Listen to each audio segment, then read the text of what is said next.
એ પેલી બોલું આરતી મારે ધરતી રે માતા રે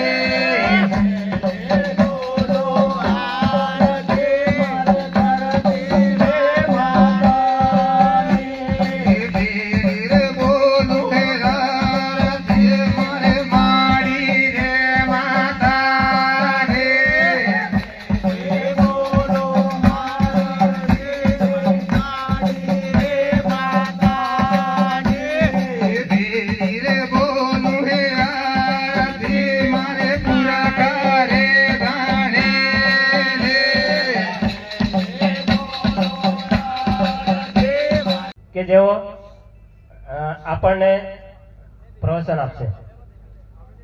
પ્રવીણભાઈ પારગી સાહેબ.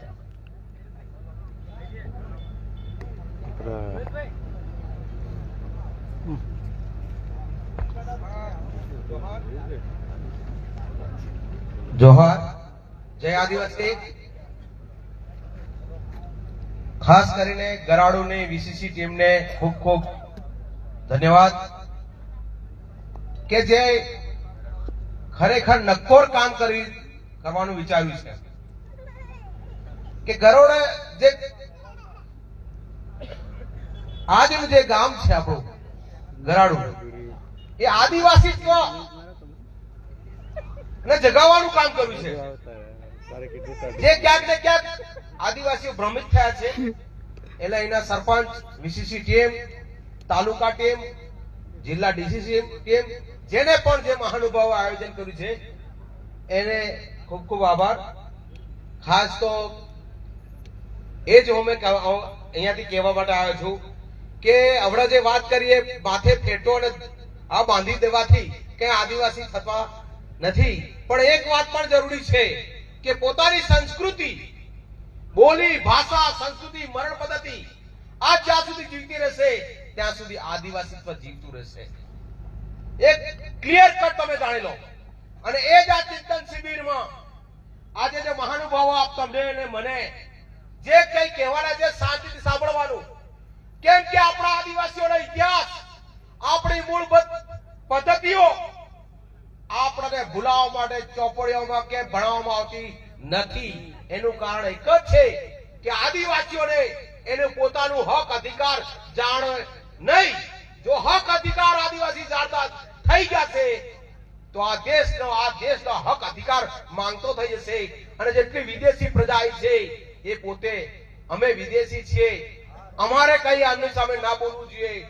આ દેશના મૂળ માલિક આદિવાસી છે. લોકોને કઈ ઠાક્યા છે.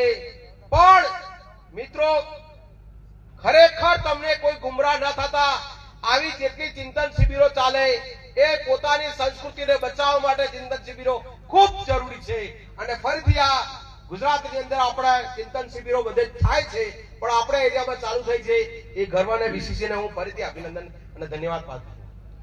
ખાસ કરીને આદિવાસીઓ ક્યાં ભટક્યા છે કે આદિવાસીઓ જ્યાં ભટક્યા છે ખર્ચાની હું બાબત તમને કહેવા દઉં છું. અરે ભાઈ, આપણે લોકોને દેખી દેખીને એના જેવા થવા માટે થઈને આપણે પોતાનું આદિવાસીત્વ ખોઈ બેઠા છીએ. ધોતી પહેરતા હતા, ચાલતું તો ચાલતું ભાઈ, એમાં પણ વૈજ્ઞાનિક છે. આ ધોતી પહેરવાથી તમને સૂર્યપ્રકાશથી આ સાઠળ અને તમારા પગની અંદર સીધા સૂર્યપ્રકાશના કિરણો જાય અને મજબૂતાઈ આવતી હતી.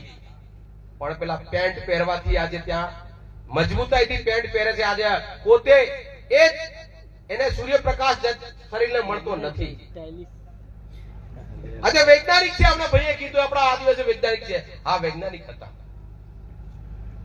મિત્રો, બીજા લોકોને ખ્રિસ્તી ઓળખાઈ જતો હોય, વણજારો, ભરવાડ બધા ઓળખાઈ જતા હોય તો આદિવાસી ઓળખાતો નથી. એનું કારણ છે કે પોતાનો પહેરવેશ ભૂલાઈ જાય છે. મિત્રો, પહેરવેશ ખોવાઈ ગયો છે.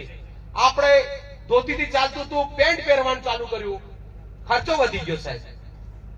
આજે ખર્ચા વધવાનું કારણ એક છે કે આપણે પોતે લગ્નની અંદર આજે કે જે ગાડીઓ કોઈ પણ ગામની અંદર ગાડીઓ નથી મુકાતી, કોઈ જિલ્લાઓમાં ગાડીઓ નથી વધારે મુકાતી, એટલી આ ટ્રાયબલ એરિયાની અંદર ગામડામાં ગાડીઓ મુકાય છે બસો, ફક્ત અને ફક્ત એક જ માટે કે મજૂરો બનવા માટે. મજૂર બનાવે માલિક વાત અહીંયા જય આદિવાસી, અને આપણે કે માલિક છીએ એમ કહીએ છીએ, પણ માલિક પણ ખોવાયું છે. એનું કારણ છે આપણે બીજાને દેખી અને પોતે